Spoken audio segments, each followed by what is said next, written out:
Hi தினமடல் viewers. நிறைய பேரு நம்ம முன்னோர்கள் அதிகமான மூட நம்பிக்கையை நமக்குள்ள திணிச்சிட்டு போயிட்டாங்க அப்படின்னு சொல்லிட்டு இருக்காங்க.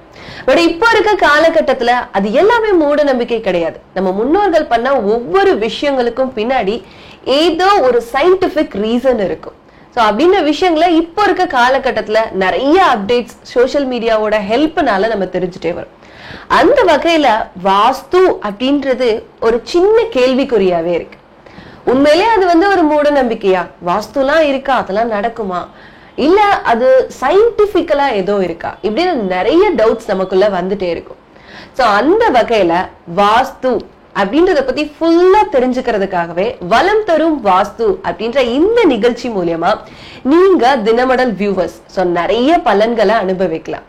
ஏன்னா இன்னைக்கு இந்த ப்ரோக்ராம் மூலியமா நம்ம வாஸ்து பத்தி தெரிஞ்சுக்கிறதுக்கு ஆசிரியர் எத்திராஜ் அவர்கள் வந்திருக்காங்க. இவர் வளையாபதி இருப்பியல் இன்ஸ்டிடியூஷனுடைய ஆசிரியர். சோ வாஸ்து பத்தின கம்ப்ளீட் டீடைலா அவர்கிட்ட நம்ம கேட்டு தெரிஞ்சுக்க போறோம். அண்ட் நான் உங்க விஜய் அகல்யா.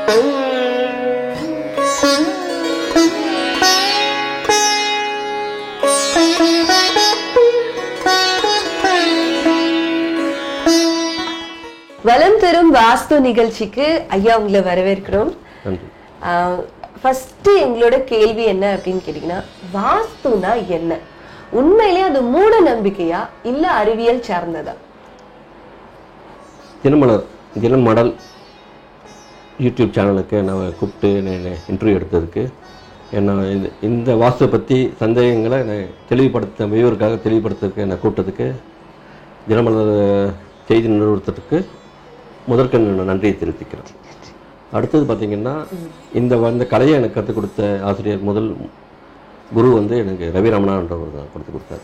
இப்போ எனக்கு வளையாபதி இருப்பியல் இன்ஸ்டிடியூஷன்ற பேரில் நான் ஆசிரியராக இருக்கக்கூடிய அந்த இருப்பியல் இன்ஸ்டிடியூட் நிறுவனர் திரு வளையாபதி அவருக்கு என்னுடைய திறன் சார்ந்த வணக்கத்தை தெரிவித்துக் கொள்கிறேன். முதல்ல இப்போ நீங்கள் கேட்ட கேள்வி வாஸ்துன்னா என்னன்னு கேட்டீங்க. ஸோ வாஸ்து என்பது என்னன்னா, அது இப்படி இருக்குமா இல்லை அப்படி இருக்குமா?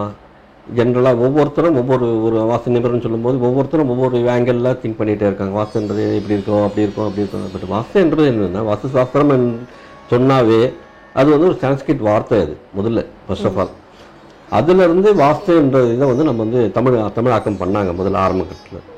அந்த வாஸ்து என்னன்னா, வஸ்து என்ற பொருள் தான் வாஸ்துன்றது மாறிடுச்சு. ஸோ வஸ்துன்னா ஒரு பொருள், அது ஒரு இருப்பது.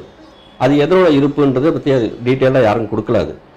அது ஒரு குழாய் இருக்குன்னா அது குழாயோட இருப்புன்னு சொல்லலாம், இல்லை ஒரு கார் இருக்குன்னா காரோட இருப்பிடம்னு சொல்லலாம். அது போல் வஸ்துன்றது ஒரு இருப்பு தான் ஜென்ரலாக. இப்போ ஜென்ரலாக பார்க்கும்பொழுது நமக்கு இந்த உடலுக்கு உயிர் தேவை. ஸோ இந்த உயிருக்கு இந்த உடல் தேவை. அதனோட இருப்பு தான் இந்த உடல் தேவைப்படுது.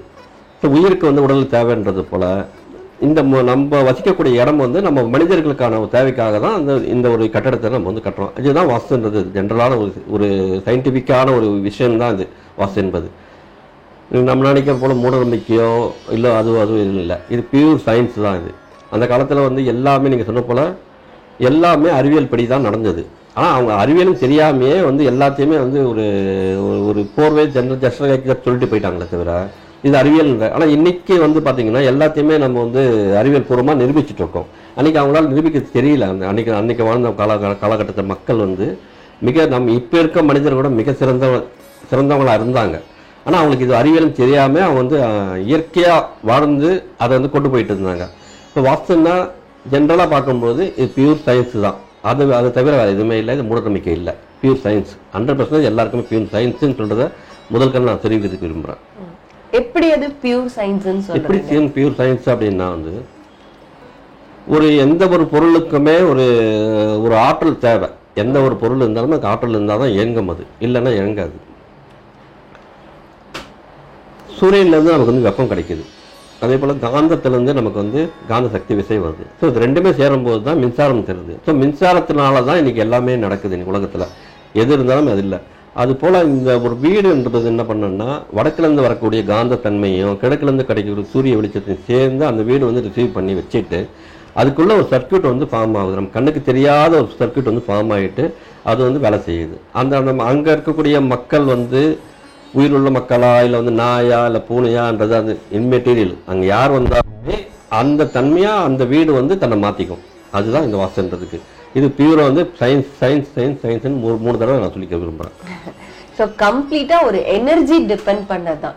சோ நீங்க சொன்ன மாதிரி வந்து சூரிய ஒளியும் அந்த காந்த இந்த எனர்ஜி வந்து சோ இதத்தானே காஸ்மிக் ரே அப்படின்னு சொல்றாங்க. காஸ்மிக் இல்ல, இது எலக்ட்ரோ மேக்னெட்டிக் வேவ்ஸ்னு சொல்றோம். எலக்ட்ரோ மேக்னெட்டிக் வேவ்ஸ் தான் மூலமா தான் எல்லாமே இன்னைக்கு ஒளிபரப்பாகக்கூடிய அத்தனை விஷயங்கள் இங்க இருந்து ஒரு செகண்ட்ல வந்து செவ்வாய் கிரகத்துக்கு போகுதுன்னா இதன் மூலம் தான் டிராவல் பண்ணி போகுது. ஸோ இது வந்து நம்ம கண்ணுக்கு தெரியாத ஒரு ஆற்றல் வந்து நமக்குள்ள வந்துட்டே தான் இருக்குது, நம்மளை தாக்கிட்டே தான் இருக்குது.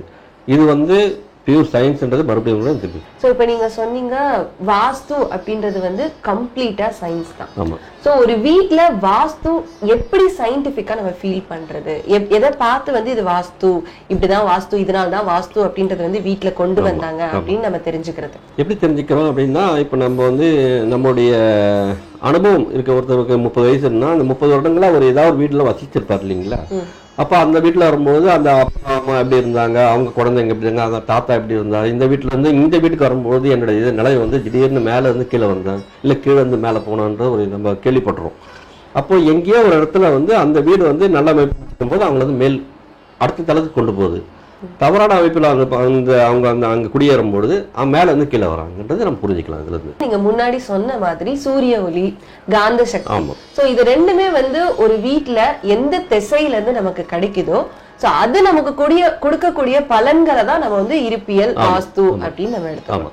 சோ அப்ப வீடு வந்து பார்த்து கட்டுறது வந்து முன்னோர்கள் வந்து முத எப்படி கொடுத்திருப்பாங்க அப்படின்னா, இந்த பக்கம் வந்து சூரிய ஒளி கிடைக்குது, அப்போ இந்த பக்கம் இந்த ரூம் மாதிரி வச்சுக்கலாம். அக்னி மூலை அப்படின்றதுனால சூரிய ஒளி நேரா படுற இடம் கிச்சன் வச்சுக்கலாம். சோ இப்படி பிரிச்சுதான் வந்து வாஸ்து ஆரம்பிச்சிருக்கு. சரி, எங்களுக்கு வந்து இந்த வாஸ்துடைய பேசிக் விஷயம், ரொம்ப முக்கியமா பார்க்கக்கூடிய வாஸ்து என்னென்ன? ரொம்ப முக்கியமா பார்க்கறது முதல்ல வந்து வாஸ்து என்பது 3 நிலையில வந்து வேலை செய்யுது. முதல்ல சரௌண்டிங் என்று சொல்லுவோம். சரௌண்டிங் என்பது என்னன்னா சுற்றுப்புறம் தான். சுற்றுப்புறம் ஒரு மலைக்கு எந்த பக்கம் ரோடு இருக்குன்றது தான் முதல் சரௌண்டிங். ஸோ தெற்கு பார்த்த மலைன்னு சொல்லுவோம், இல்லை வடக்கு பார்த்த மலை சொல்லுவோம், கிழக்கு பார்த்த. ஸோ சரௌண்டிங் தான் முதல்ல விஷயமே, அதுதான் சரௌண்டிங் தான் பொட்டன்ஷியல். அந்த மலைக்கு என்ன கொடுப்பினை வச்சிருக்குன்றது சொல்றது அந்த ரோடு தான், அந்த அமைப்பு தான். ஸோ சுற்றுப்புறம் தான் முதல் பேசிக்கான இது. அதுக்கப்புறம் அந்த சைட்டு அமைஞ்ச விதம், அது வந்து ரெக்டாங்கிளாக இருக்கலாம், ஸ்கொயராக இருக்கலாம், இல்லை வந்து ஒரு மூளை வந்து எடுத்துகிட்டு போகலாம், இல்லை ஒரு மூளை வந்து உள்ள குவிக்க வரலாம். அடுத்த சைட்டு, அதுக்கப்புறம் அந்த சைட்டுக்குள்ளே அமைகிற வீடு வந்து எந்த இடத்துல லொக்கேட் ஆகிறது அடுத்தது. அதுக்கப்புறம் வீட்டுக்குள்ளே இருக்க பொருட்கள் அந்த அமைப்பு வந்து எப்படி இருக்குது, கிச்சன் எங்கே இருக்குது, டாய்லெட் எங்கே இருக்குது, பாத்ரூம் எங்கே இருக்குன்னு அதுக்கடுத்து 4வது அந்த விஷயம். ஸோ 4 நிலையில் வந்து வேலை செய்யுது வாஸ்து என்பது. ஸோ முதல்ல சரௌண்டிங், அடுத்தது வந்து செட்பேக்கு அந்த விஷயம் சைட்டை வேலை செய்யுது. 3வதா லொக்கேஷன் ஆஃப் த பில்டிங்னு சொல்லிட்டு ஒரு சப்ஜெக்ட் ஒன்று இருக்குது. அது எந்த இடத்துல லொக்கேட் பண்ணுறோம். ஸோ ஒரு சைட்டில் ஒரு 60 உதாரணத்துக்கு 60க்கு சைட் இருக்குன்னா வடகிழக்கில் கொண்டு போய் வீடு கட்டும்போது ஒரு பலனை கொடுக்குது, தெற்கு மத்தியில் கட்டும்போது ஒரு பலன் கொடுக்குதுங்க. அது வந்து லொக்கேஷன் ஆஃப் த பில்டிங்ன்ற சப்ஜெக்டுக்குள்ளே வரும். அடுத்தது அந்த பில்டிங்குள்ளே இருக்க அமைப்பு வந்து அடுத்தது டிசைட் பண்ணும். ஸோ 4 நிலையிலே வேலை செய்யும். ஸோ ஏதாவது ஒன்று இல்லைன்னா கூட அதை வந்து முடிச்சே அது வந்து பலன் வந்து நமக்கு கொடுக்காது. எல்லாமே அது பொட்டென்ஷியல் வந்து முதல்ல வெளியே தான் இருக்குது. நம்ம வீட்டுக்கு வெளியே இருக்கக்கூடிய சரௌண்டிங் தான் முதல்ல பொட்டென்ஷியல். அது கொடுக்கறது தான் நம்ம சைட் வந்து வாங்கும். அதுக்கப்புறம் தான் அந்த பில்டிங் வந்து அதை கொடுக்கறதா பில்டிங் வந்து வாங்கி செமிக்கும். அதுதான் இந்த 3 நிலையில தான் வேலை செய்யுது. ஐயா, இப்போ வந்து வாஸ்து அப்படின்றத பத்தி எனக்கு எந்த ஒரு அறிவும் இல்லை, அதை பத்தி முன் அனுபவமோ இல்லை, அதை பத்தி எனக்கு எதுவுமே தெரியாது. ஆனா இப்ப நான் ஒரு வாஸ்து பார்த்து வீடு போறது நல்லது அப்படின்னு சொல்லியாச்சு. சோ பேசிக்கா கிச்சன் எங்க இருக்கணும், எந்த ரூம் எங்க இருக்கணும் பார்க்க தெரியாதுன்னு சொல்றவங்களுக்கு எந்த விஷயத்த பேசிக்கா பார்க்கணும், அதாவது எந்தெந்த ரூம் எந்தெந்த இடத்துல இருந்தா நல்லது? முதல்ல வந்து சரௌண்டிங்ல இருந்து வரலாம். முதல்ல சரௌண்டிங்ன்றது வந்து வடக்குல வந்து காலி இடம் அதிகமாக இருக்கும்போது அது வந்து அந்த வடக்கு தெற்கு அதோட கொஞ்சம் கம்மியான இடம் இருக்கும்போது வடக்கு தெற்குன்றது ரொம்ப ரெண்டுமே உச்சமாயிடுது. இது வயசு வயசாக வந்து தெற்கு அதிகமாக காலி இடமோ வடக்கு கம்மியாக இருக்கும்போது அது வந்து தீய பலன் கொடுக்கும். அது ஒன்று. ஸோ சரௌண்டிங்கில் அதே போல் செட்பேக்கில் அதே போல் அந்த அமைப்பு வேண்டும். அதில் 2வது. 3வது பார்த்தீங்கன்னா மேடு பள்ளம்ன்றது இங்கே பெரிய அளவில் கிராவிட்டின்றது தான் நம்முடைய பூமியோட ஆதாரமே, அதுதான் கிராவிட்டி தான். ஸோ கிராவிட்டி எங்கே வருதுன்னா பள்ளத்தை நோக்கி கிராவிட்டி இருக்கும், மேட்டில் வந்து கிராவிட்டி கம்மியாக இருக்கும். ஸோ அந்த மேடு பள்ளம்ன்றது எந்த இடத்துல வரணுன்றது இதில் அந்த சைட்டுக்குள்ளே இருக்கக்கூடிய அமைப்பு. அது 3வதா வரக்கூடியது இதுதான் வந்து நம்ம வீட்டுக்குள்ளே இருக்கிற அமைப்பு. வந்து பெட்ரூம் தான் எங்கே தூங்குறோம், இல்லை குளியலறை எங்கே வரணும், இல்லை வந்து கிச்சன் என்ற சமையல் அறை எங்கே வரணுன்றது அடுத்தது. ஸோ கிழக்குன்றது தென்கிழக்குன்றது எடுத்துக்கிறோம். அந்த தென்கிழக்கை 2ஆக பிரித்து கிழக்கு தென்கிழக்குன்னு ஒன்று இருக்குது, தெற்கு தென்கிழக்குன்னு இருக்குது. ஸோ கிழக்கு தென்கிழக்கில் தான் வந்து சமையல் அறைக்கு ஏற்ற இடம். அதே போல் பெஸ்ட்டுன்னு பார்த்தீங்கன்னா தூங்குற இடம் பார்த்தீங்கன்னா உங்களுக்கு வந்து சவுத் வெஸ்ட் ரூமில் அங்கே வந்து தூங்கலாம். அது வந்து சவுத் வெஸ்டர்ன் சில நேரங்களில் வந்து பார்த்தீங்கன்னா டைரக்ஷன் டிவியேஷனில் வந்து பார்த்தீங்கன்னா உண்மையான சவுத் வெஸ்ட்டாக இருக்காது. அது ஏன்னா எடுத்து பார்க்கும்போது பார்த்தீங்கன்னா 20 டிகிரி லெஃப்ட்னு திரும்பும்போது சவுத்து வந்து சில நேரங்களில் வெஸ்ட்டில் கூட போகலாம், இல்லை சவுத்துக்கும் போயிடலாம். சவுத் வெஸ்ட்டுன்றது சில் டைம் மாறி மாறி வரும். ஸோ அதை வந்து கரெக்டான ஒரு காம்பஸ் கருவி கொண்டு பார்த்த பிறகு சைட்டோட நீள அகலத்தை வந்து நம்ம எடுத்து கிராஃப் ஷீட்டில் போட்ட பிறகு தான் நம்ம வந்து சவுத் வெஸ்ட் எங்கே வருதுன்றது பொறுத்து அமையும். அதே போல் கிச்சன் லொக்கேஷனை வந்து அந்த ஈஸ்ட் சவுத் ஈஸ்டில் தான் கொடுக்கணும். ஜென்ரலாக எல்லா மனைக்கும் பொதுவாக வந்து நீளமான மனையோ இல்லை வந்து அகலமான மனையோ அங்கேயே சவுத் ஈஸ்ட்னு சொல்லிட்டு கொண்டு போய் வைக்கிறது தவறான அமைப்பு தான் கொடுக்கும். ஏன்னா நம்ம எல்லாமே சயின்ஸான்னு பேசும்பொழுது பர்டிகுலராக ஒவ்வொரு டிகிரியுமே 360 டிகிரி நம்ம வந்து அந்த மனைக்குள்ளே நம்ம கொண்டு வர முடியுது. கரெக்டாக ஈஸ்ட் சவுத் ஈஸ்ட் எங்கே வருதோ அங்கே தான் கிச்சனோட அடுப்புன்றது எரியணும், அவ்வளோதான்.